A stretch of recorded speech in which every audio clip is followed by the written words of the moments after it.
Ирээдүйтэйгээ байгуулах гэрээ. Та ирээдүйд хэн байх вэ? Түүндээ зориулж хөрөнгө оруулалт хийж байна уу? Өөрөөр хэлбэл ирээдүйд одоогийнхоосоо илүү мундаг байхаар өөрийгөө төсөөлөхийн тулд ирээдүйдээ хөрөнгө оруулалт хийх хэрэгтэй. Энэ бол хадгаламж юм. Зорилготой хадгаламж урт настай байдаг.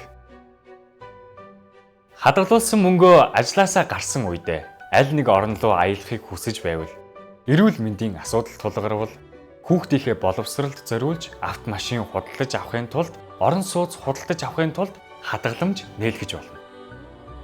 Манайхан хадгаламж гэдэг бол хэрэглэнээс үлдсэн мөнгөө хадгалах гэж ойлгодог. Энэ нь маш буруу. За ирээдүйн өөртөө гэрээ байгуулах эсвэл найзтайгаа гэрээ байгуулах гэдэг хоёр ойлголт байдаг. За найзтайгаа гэрээ байгуулах гэдэг ойлголт нь юу вэ гэхээр энэ бол даатгалын системээс гарч ирсэн үгтэй холбоотой. Өөрөөр хэлбэл даатгалын системд хин нэгэн ямар нэгэн зүйл осолд орсон үед тухайн зүйлийг даатгах шаардлагатай болдог. За энийг бол ерөнхийдөө бол даатгалын компаниуд хийдэг учраас энийг бол найзтайгаа гэрээ байгуулах гэж хэлээд байгаа. За өөртөөгөө гэрээ байгуулах гэдэг нь ямар утгатай вэ гэхээр хэрвээ та өөрийнхөө ямар нэгэн зорилгод хүрэхийн тулд хоримтлол эсвэл ямар нэгэн хадгаламж хийж байгаа бол үүнийг өөртөөгөө гэрээ байгуулах гэж хэлээд байгаа. За магадгүй 2 жилийн дараа би Франц явна гэж, Итали явна гэж бодож илээ гэж бодъё. За ингийн бол би надад тодорхой хэмжээний мөнгө хэрэгтэй. Тэгэхээр би аялалд зориулж хоримтлол 2 жилийн хугацаанд үүсгэх нэ. За ингээд аялалдаа зориулаад 2 жилийн хугацаанд хадгаламж үүсгэжлээ гэж бодох юм бол энэ бол би өөртөөгөө Францд 2 жилийн дараа байгаа өөртөөгөө гэрээ байгуулж байгаа гэсэн үг ээ. Чингис хааны сургаалд хүртэл байдаг. За холын зорилго үгүй хүнд ойрын зовлон мундахгүй гэж. За үүнтэй адилхан ер нь бол зорилгогүй хин нэгэнд бол ер нь бол зорилгогүй хүнд бол амьдрах хугацаа хүртэл удаан санагддаг. За яг үүнтэй адилхан хадгаламж бас адилхан. Өөрөөр хэлбэл зорилгогүй хадгаламж бол хэрэглэх магадлал маш өндөр байдаг. За өнөөдөр та юмыг яаж мэдхүүгээд сар болгон банкн руу 100 сая төгрөг хийдэг байлаа гэж бодоход ямар нэгэн хэрэгцээ үүсгэхэд бол шууд түүнийг татаад авах эсвэл шууд түүнийг цуцлаад авах тийм боломж бол маш өндөр байдаг. Тэгэхээр зорилготой хадгаламж бол яг энэ цуцлаад авах боломжоос илүү сэргийлэх бол арга юм аа. Өөрөөр хэлбэл зорилготой хадгаламж гэж юу хэлээд байна вэ гэхээр Батэрдэнгийн хувьд яриад үзэх юм бол 6 жилийн дараа орох хүүхдтэй сургалтын төлбөртөнд зориулж мөнгө хадгалах гэх юм бол энэ бол зорилготой хадгаламж болоо өөрчилж байгаа. Хэрвээ ийм тодорхой зорилго тавьсан хадгаламж бол илүү урт настай байдаг. Буюу зорилготой хүрэх хүртлээр бол энэ хадгаламж бол амьдарсаар байдаг.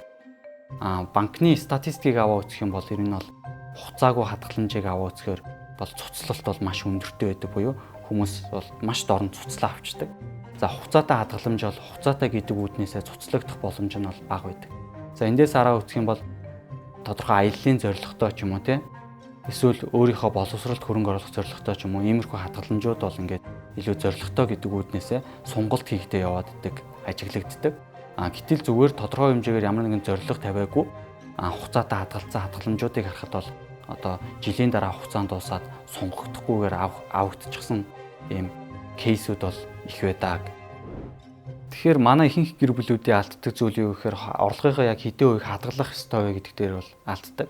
За орлого нь сая 200 мянган төгрөг байлаа гэдээ Батэрдний жишээг аваа үзэх юм бол орлогоосоо бол 600-700 мянган төгрөгөөр хадгалах юм бол энэ бол өөрсдөө сарын хэрэглээнд нь хэрэгжилж болохгүй мөнгө үлддэггүй. Үүнээс болоод бол энэ бол хит их хадгалсан гэж ойлголдог.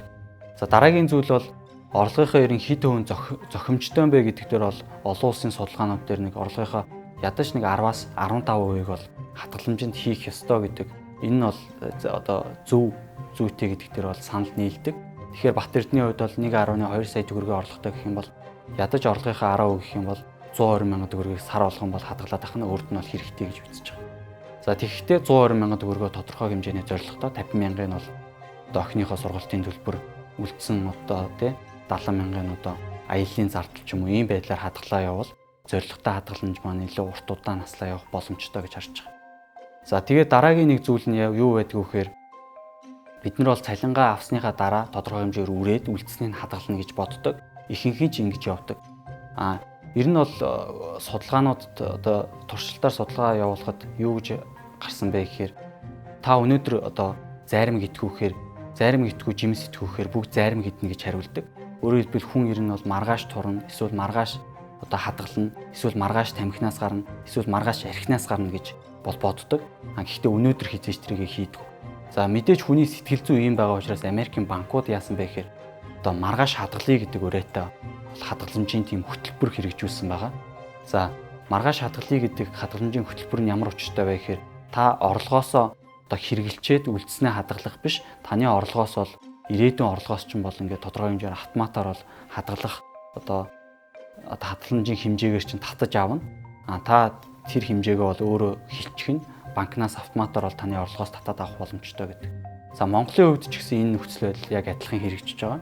Хэрвээ та ямар нэгэн хадгаламж хийх гээр байгаа бол яг тухайн орлого орж ирсэн өдрөө автоматар бол тэдэн хувь нь татагдана гэдэг байдлаар гэрээ хийх юм бол банкнаас яг тодорхой тэр таны гэрээ хийсэн хувиар бол татаа явах боломжтой. Энэ нь юунаас одоо бид нарыг одоо аварч байна вэ гэхээр нэгдүгээр бид нэр сар болгон тогтмол хадгаламжаа хийгээ явах боломжтой. Хоёрдугаарт одоо дур зоргоороо тэр хэрэглээд авах тэр боломжийг нь бол ингээд алга болгож байгаамаа. Та контентийг бүтнээр нь үзхийг хүсвэл Univision-ы кино багцэс рүү ороод гэрийн багш багцаас бүх цувралыг үзэх боломжтой. 1 сард ердөө 9900 төгрөгөөр энэ мэд 500 гаруй сонирхолтой контентийг хүлээн авч үзээрэй.